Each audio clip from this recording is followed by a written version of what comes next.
Dear students, मैं doctor Bhagat Singh, सहायक आचार्य राजनीति विज्ञान। आज हम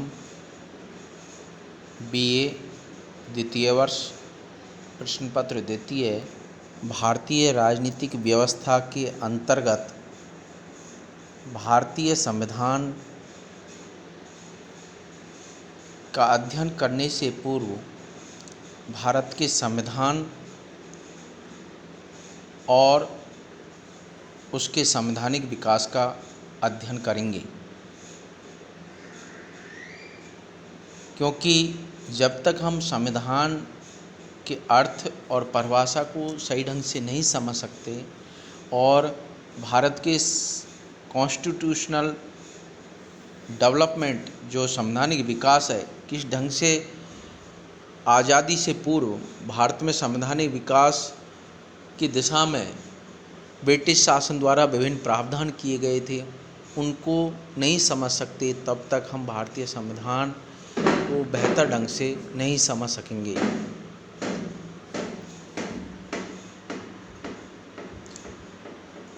अब हमें ये जानना अत्यंत ज़रूरी है कि संविधान क्या है। What is the constitution? संविधान क्या है? आप सभी जानते हैं कि किसी भी देश का संविधान उस देश की राजनीतिक व्यवस्था जिसके अंतर्गत लोग शासित होते हैं के मूलभूत ढांचे को स्पष्ट करता है। यह राज्य की विधायिका, कार्यपालिका और न्यायपालिका जैसे प्रमुख अंगों की स्थापना करता है, उनकी शक्तियों की व्याख्या करता है और उनके पारस्परिक तथा जनता के साथ संबंधों का विनिमय करता है। कॉन्स्टिट्यूशन लैटिन भाषा का शब्द है और उसका अर्थ है महत्वपूर्ण विधि। संक्षिप्त रूप में संविधान की जो परिभाषा है, संविधान को जो परिभाषित किया जा सकता है वो यह है कि संविधान लिखित अथवा अलिखित नियमों का वह संग्रह है जिसके अनुसार किसी देश का शासन चलाया जाता है। यानी संविधान वह दस्तावेज है जिसमें किसी देश के शासन संचालन के नियम, कायदे, कानून संग्रहित रहते हैं। संविधान लिखित भी हो सकता है, अलिखित भी हो सकता है। अमेरिका का संविधान आधुनिक युग का पहला लिखित संविधान कहा जाता है। भारत का संविधान भी लिखित संविधान है, लेकिन आधुनिक युग में जो पहला लिखित संविधान है वो अमेरिका का संविधान है। ब्रिटेन का संविधान अलिखित संविधान का सर्वश्रेष्ठ उदाहरण है। तो हमें संविधान की परिभाषा, संविधान लिखित संविधान में अमेरिका का बेहतरीन उदाहरण है, अलिखित संविधान का उदाहरण ब्रिटिश संविधान है। संवैधानिक विकास, किसी भी देश के संविधान के भवन का निर्माण सदैव उसकी अतीत की नींव पर किया जाता है। अतः किसी भी संविधान को समझने के लिए उसकी पृष्ठभूमि तथा उसके इतिहास को जानना जरूरी होता है। भारत के संविधान का निर्माण भी एक दिन में बनकर तैयार नहीं हुआ है, उसे एक लंबी विकास यात्रा तय करनी पड़ी है।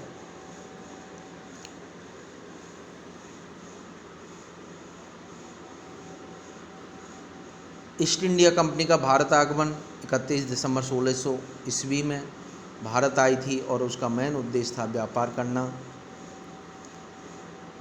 अब हमें यह जानना ज़रूरी है कि ऐसे 1947 से पूर्व, क्योंकि 1947 के पश्चात 1950 में भारत का संविधान जो निर्मित हुआ, उससे पहले भी जैसा कि आप सभी जानते हैं कि भारत का संविधान 2 वर्ष 11 माह 18 दिन में बनकर तैयार हुआ और उस पर जो सर्वाधिक प्रभाव है वो 1935 के भारत शासन अधिनियम का है। 1935 के भारत शासन अधिनियम के विभिन्न प्रावधानों को भारतीय संविधान में अधिक लिया गया है, गृहीत किया गया है। उससे पहले ऐसे कौन से उपबंध थे जिनसे भारतीय संविधान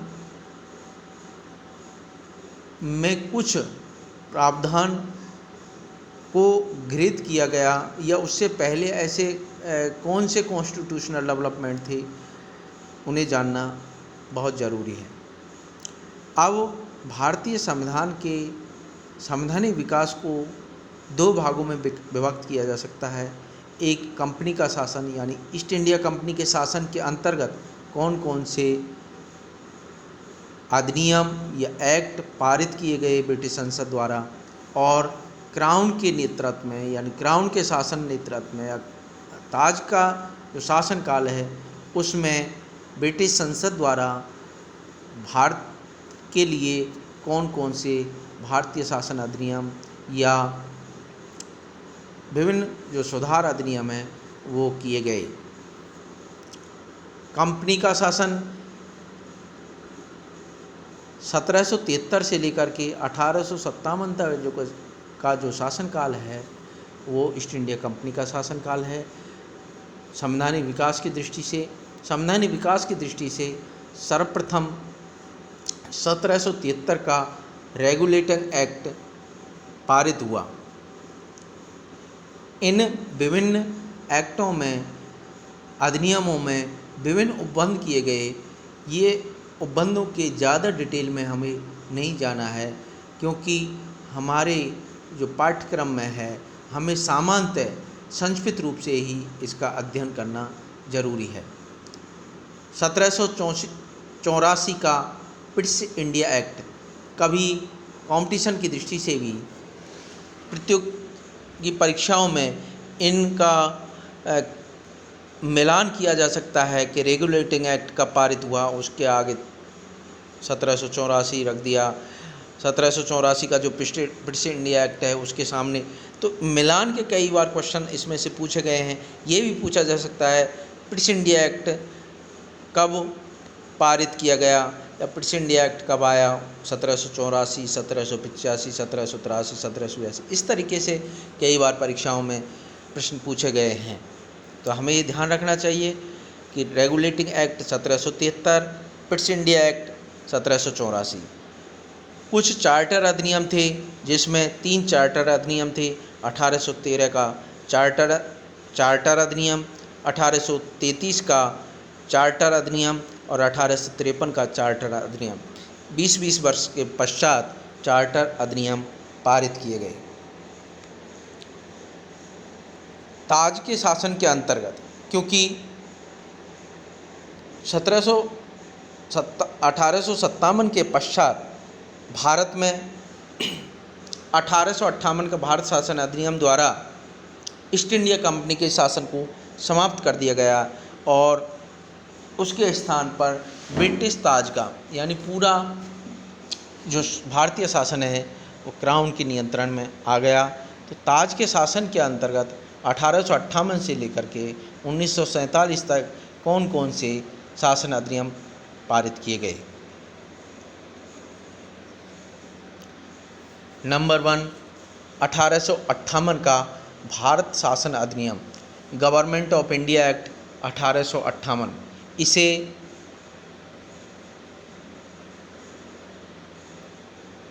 भारत के संवैधानिक विकास में महत्वपूर्ण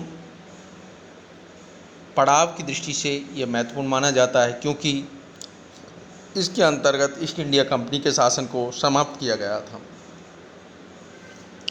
और क्योंकि 1857 की क्रांति के पश्चात एक महत्वपूर्ण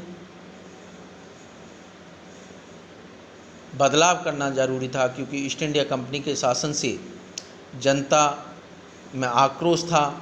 इसलिए ब्रिटिश संसद द्वारा 1858 का भारत शासन अधिनियम पारित किया गया और उसी समय लॉर्ड कैनिंग भारत के वायसराय के रूप में घोषित किए गए। भारत सचिव का पद सृजित किया गया और भी बहुत प्रावधान किए गए। 1861 के भारतीय परिषद अधिनियम द्वारा भी विभिन्न प्रावधान किए गए। भारत परिषद अधिनियम 1892, 1909 का भारतीय परिषद अधिनियम, जिसे मॉर्ले मिंटो सुधार भी कहा जाता है, 1909 में मॉर्ले मिंटो सुधार। मॉर्ले भारत सचिव थे और लॉर्ड मिंटो तत्कालीन वायसराय ऑफ इंडिया, भारत के वायसराय थे, जिसे गवर्नर जनरल भी कहते हैं। इसके नाम पर 1909 के भारतीय परिषद अधिनियम को मॉर्ले मिंटो सुधार भी कहा जाता है। और सांप्रदायिक प्रतिनिधित्व की प्रणाली की शुरुआत भी 1909 के भारत परिषद अधिनियम द्वारा की गई थी। भारत शासन अधिनियम 1919, जिसे मॉन्टेग्यू चेम्सफोर्ड सुधार कहा जाता है। मॉन्टेग्यू उस समय के तत्कालीन भारत सचिव थे और चेम्सफोर्ड, लॉर्ड चेम्सफोर्ड तत्कालीन वायसराय ऑफ इंडिया, भारत के वायसराय थे, गवर्नर जनरल थे। 1919 के भारत शासन अधिनियम का जो महत्वपूर्ण विशेषता या लक्षण है वह है द्वैध शासन की स्थापना, यानी विषयों को हस्तांतरित और आरक्षित विषय में परिवर्तित करना। 1935 का भारत शासन अधिनियम, जिसे बहुत बड़ा, जिसमें प्रावधान किए गए और जिसमें महत्वपूर्ण कई प्रावधान किए गए, जिसमें से महत्वपूर्ण है प्रांतीय स्वायत्तता। और इसके विभिन्न लक्षणों में बात की जाए, केंद्र में जैसे प्रांतों में द्वैध शासन 1919 के अधिनियम द्वारा था, तो केंद्र में द्वैध शासन 1935 के अधिनियम द्वारा। विभिन्न प्रावधान इस भारतीय शासन अधिनियम 1935 द्वारा किए गए और इतने बड़े परिवर्तन किए गए कि इसमें से बहुत बड़े अंश को हमने भारतीय संविधान, जो कि 1950 में निर्मित किया गया, उसमें हमने भारत शासन अधिनियम के विभिन्न प्रावधानों को, उपबंधों को अधिगृहित किया। भारतीय स्वतंत्रता अधिनियम 1947। भारतीय स्वतंत्रता अधिनियम 1947 ये ताज के शासन के अंतर्गत अंतिम सुधार था या अंतिम अधिनियम था, जिसके अनुसार भारत को स्वतंत्रता प्राप्त हुई और भारत इसी अधिनियम के द्वारा भारत का विभाजन सुनिश्चित किया गया, जिससे भारत से एक राष्ट्र के रूप में भारत, दूसरे राष्ट्र के रूप में पाकिस्तान का उदय हुआ। इस तरीके से हम देखते हैं कि भारत का संविधान एक दिन में बनकर तैयार नहीं हुआ, उसमें लंबा समय लगा और उसकी पृष्ठभूमि है वो 1773 के रेगुलेटिंग एक्ट से प्रारंभ होती है।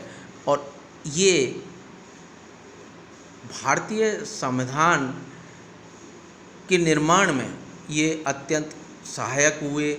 भारतीय संविधान के जो निर्माता थे वो इन विभिन्न अधिनियमों के द्वारा शिक्षित हुए, उन्हें आभास हुआ विभिन्न जो प्रावधान है, विभिन्न जो मौलिक अधिकारों का प्रावधान हो या शासन संचालन से रिलेटेड उपबंध हो, उस सब से भारतीय संविधान निर्माताओं को जानकारी प्राप्त हुई। इसलिए इनका भारत के संविधान के निर्माण में इनका भी एक महत्वपूर्ण प्रभाव देखने को मिलता है। इसलिए हमें भारत के संविधान के निर्माण के विषय में जानकारी करने से पहले हमें भारत के संवैधानिक विकास का अध्ययन करना जरूरी है, क्योंकि हम जब तक भारतीय संविधान के संवैधानिक विकास को नहीं समझेंगे तब तक हम भारत के संविधान के निर्माण की कहानी को सही ढंग से समझने में असमर्थ सिद्ध होंगे। इसलिए आज हमने इस टॉपिक के अंतर्गत, इस प्रकरण के अंतर्गत हमने भारत के संविधान के संवैधानिक विकास संविधान क्या है और संवैधानिक विकास के अंतर्गत कंपनी के शासन के अंतर्गत कौन कौन से संवैधानिक अधिनियम पारित किए गए और ताज के शासन के अंतर्गत कौन कौन से संशोधन अधिनियम या जो भारत शासन अधिनियम पारित किए गए,